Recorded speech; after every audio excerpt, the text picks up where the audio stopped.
আসসালামু আলাইকুম। আমি ডাক্তার নাইমা শারমিন হক, সহযোগী অধ্যাপক হিসেবে কর্মরত আছি জয়নুল হক শিকদার ওমেন্স মেডিকেল কলেজ হসপিটালে স্ত্রী ও প্রসূতিবিদ্যা বিভাগে। আবারও আপনাদের সামনে এসে উপস্থিত হলাম নতুন একটি টপিক নিয়ে আলোচনা করার জন্য।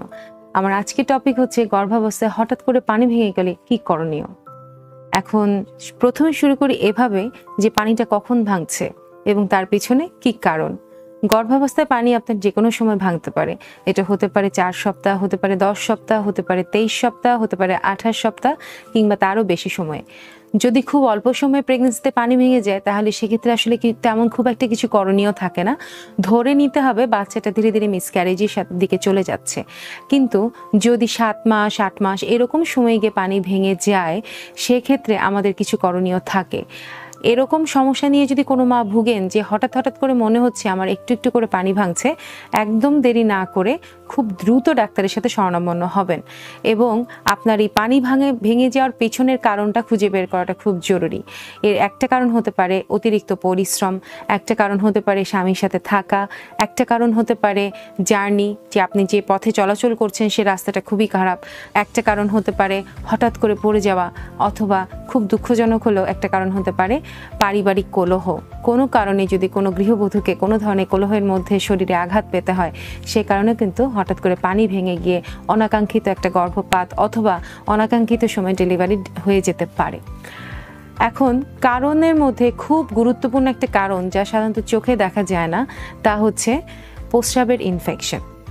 আমাদের কাছে যে মায়েরা আসেন যে হঠাৎ করে পানি ভেঙে গিয়েছে তাদের প্রস্রাব, রক্ত এবং হাইভ্যাজিনাল সব পরীক্ষা করে আমরা যেটা ধরতে পারি সেটা হচ্ছে তার হঠাৎ করে পানি ভেঙে যাওয়ার একটা কারণ হচ্ছে প্রস্রাবের ইনফেকশন।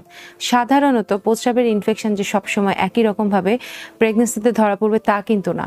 কোনো মায়ের হতে পারে তলপেটে ব্যথা, কোনো মা বলতে পারেন যে আমার ঘন ঘন প্রস্রাব হয়, কোনো মা বলতে পারেন যে আমার প্রস্রাবের সময় পেটে ব্যথা হয়, এবং কোনো মা বলতে পারেন যে না আমার কোনো ধরনের সমস্যাই নেই কিন্তু হঠাৎ করে পানি ভেঙে গিয়েছে।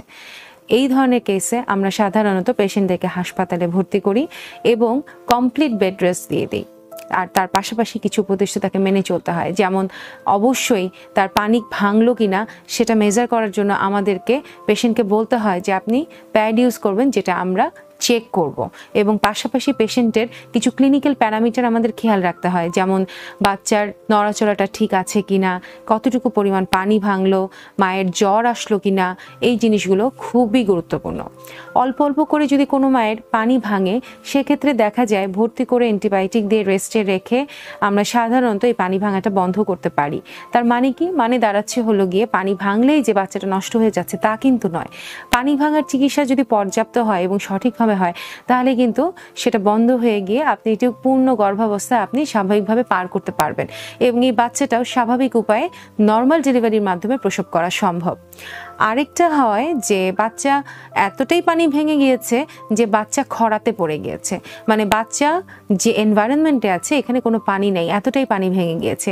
এই সময়গুলোতে সাধারণত আমাদেরকে বিপদের মধ্যে পড়ে যেতে হয়, কারণ বাচ্চা তখন ঘন ঘন শ্বাস নেয় অথবা খুব কম শ্বাস নেয়। বাচ্চা তখন মায়ের পেটের ভিতরে খারাপ হতে থাকে, কোনো বাচ্চা পেটের ভিতরে মারাও যেতে পারে। তো পানি ভেঙে গিয়ে খরার মধ্যে পড়ে গিয়ে বাচ্চা যেন পেটে খারাপ না হয় সেক্ষেত্রে দেখা যায় এই মাগুলোকে আমাদেরকে জরুরিভাবে সিজারিয়ান সেকশনের মাধ্যমে ডেলিভারি করাতে হয় যদি বাচ্চা ভায়াবল এজের পরে থাকে। আমাদের দেশের এসপেক্টে এখনও সাধারণত ভায়াবল এজ বলতে আমরা 28 সপ্তাহ পরের সময়টুকুতেই বুঝি, তবে বাচ্চার পুরোপুরি ম্যাচুরেশনের জন্য আসলে 34 সপ্তাহ মায়ের পেটে বাচ্চার আসলে থাকা জরুরি, কারণ 34 সপ্তাহের আগে বাচ্চার নিজের ফুসফুস কার্যকারিতা ক্ষমতা সম্পন্ন হয় না। এর আগে বাচ্চা সাধারণত মায়ের শরীর দিয়ে তার সব ধরনের পুষ্টি আদান প্রদান করে, সব ধরনের অক্সিজেন এবং কার্বন ডাইঅক্সাইডের বিনিময় করে থাকে। যখন বাচ্চা 34 সপ্তাহের কাছাকাছি হয়ে যায় এবং এমন একটা সময় যদি পানি ভাঙতে থাকে তখন কিন্তু আমরা মাকে ভর্তি করে ওরাডেক্সান মানে স্টেরয়েড একটা ইনজেকশন দিই বাচ্চার লাংস ম্যাচুরেশনের জন্য, সো দ্যাট এই বাচ্চাটাকে যদি আমাদের এখন ডেলিভারি করাতে হয় পরবর্তীতে ডেলিভারির পরবর্তী কমপ্লিকেশনগুলো যেন বাচ্চার না হয় অথবা কম হয়। কারণ বাচ্চার 34 সপ্তাহে একটা বাচ্চাকে যদি ডেলিভারি করাতে হয়, এই 34 সপ্তাহের বাচ্চা কখনো কখনো দেখা যায় 2 কেজিও হয় না। তখন ডেলিভারি পরবর্তী সময়ে তার প্রসব পরবর্তীকালীন কিছু সমস্যা বাচ্চার হতে পারে। আর মায়ের কিছু সমস্যা হতে পারে, যেমন হঠাৎ করে যদি কোনো মায়ের পানি ভেঙে যায়, সেক্ষেত্রে দেখা যায় যে ফুলও জরায়ু থেকে আলাদা হয়ে গিয়ে হঠাৎ করে ব্লিডিং শুরু হয়। এই ব্লিডিংটাও বাচ্চার জন্য অনেক খারাপ হয়ে যায়। সো আপনাদের কাছে একটাই পরামর্শ, যদি কোনো মা গর্ভাবস্থায় প্রস্রাবের জ্বালাপোড়া অথবা তলপেটে ব্যথা অথবা কোমরে ব্যথা অথবা যে কোনো ধরনের ব্যথার কমপ্লেনে ভুগেন, অথবা যদি বিন্দুমাত্র মনে হয় যে 1 ফোঁটা 2 ফোঁটা করে একটু একটু পানি ভাঙছে, তাহলে একটুও সময় নষ্ট না করে খুব দ্রুত ডাক্তারের কাছে চলে যাবেন। কারণ আপনি যত দ্রুত যাবেন তত দ্রুত আপনাকে চিকিৎসা শুরু করা সম্ভব হবে এবং তত দ্রুত আপনার বাচ্চাটাকে রিকভারি করা পসিবল হবে। আর অবশ্যই ইনভেস্টিগেশনের মধ্যে আমাদের প্রস্রাব টেস্ট করতে হবে, রক্তের টেস্ট করতে হবে। এখন বলেন যে রক্তের টেস্ট আমরা কেন করবো? আমার সমস্যা তো প্রস্রাবে। রক্তের টেস্ট এই জন্যই করতে হবে কারণ একজন মা যার রক্তশূন্যতা হবে তার শরীরে প্রস্রাবে ইনফেকশনের ঝুঁকিটা অনেক বেশি থাকবে। শুধু প্রস্রাবে ইনফেকশন কেন, রক্তশূন্যতা থেকে যে কোনো ইনফেকশনের ঝুঁকি অনেক বেশি থাকে। সো একজন মা যদি রক্তশূন্যতায় ভুগেন, তাহলে অবশ্যই প্রস্রাবের জ্বালাপোড়ার চিকিৎসার পাশাপাশি তার রক্তশূন্যতাটাকেও আমার চিকিৎসা করতে হবে। আমাকে দেখতে হবে যে এই মায়ের ডায়াবেটিস আছে কিনা, কারণ প্রস্রাবের ইনফেকশন তাদেরই বেশি হয় যাদের শরীরে ডায়াবেটিসের সম্ভাবনা বেশি থাকে। আর গর্ভাবস্থায় যে কোনো মায়েরই কিন্তু ডায়াবেটিস আসতে পারে। এটা তার বাবা মায়ের থাকলেও আসতে পারে, বাবা মায়ের না থাকলেও আসতে পারে, কারণ গর্ভাবস্থায় ডায়াবেটিসের কারণই হচ্ছে প্রেগনেন্সি হরমোন। যদি কোনো মা রিপিটেডলি প্রেগনেন্সিতে প্রস্রাবে জ্বালাপোড়ায় ভুগেন, ইউরিনারি ট্র্যাক্ট ইনফেকশনে ভুগেন, সেক্ষেত্রে আমার উপদেশ হবে অবশ্যই আপনার সুগার লেভেলটা টেস্ট করা। কারণ আপনি যদি ডায়াবেটিক হন, তাহলে যতক্ষণ না পর্যন্ত আপনার ব্লাড সুগার লেভেলটা ঠিক আসবে, ততক্ষণ পর্যন্ত আপনার কিন্তু ইউরিন ইনফেকশন হতেই থাকবে। আপনি ওষুধ খেয়ে ঠিক হবেন, আবারও আপনি ইউরিন ইনফেকশনে পড়ে যাবেন। আর আরেকটা উপদেশ যেটা দিয়ে যাচ্ছি সেটা হচ্ছে, যদি কোনো মায়ের ইউরিন ইনফেকশন হয় একবার, সেক্ষেত্রে কিছু নিয়ম আপনি মেনে চলবেন মেডিসিন খাওয়ার পাশাপাশি।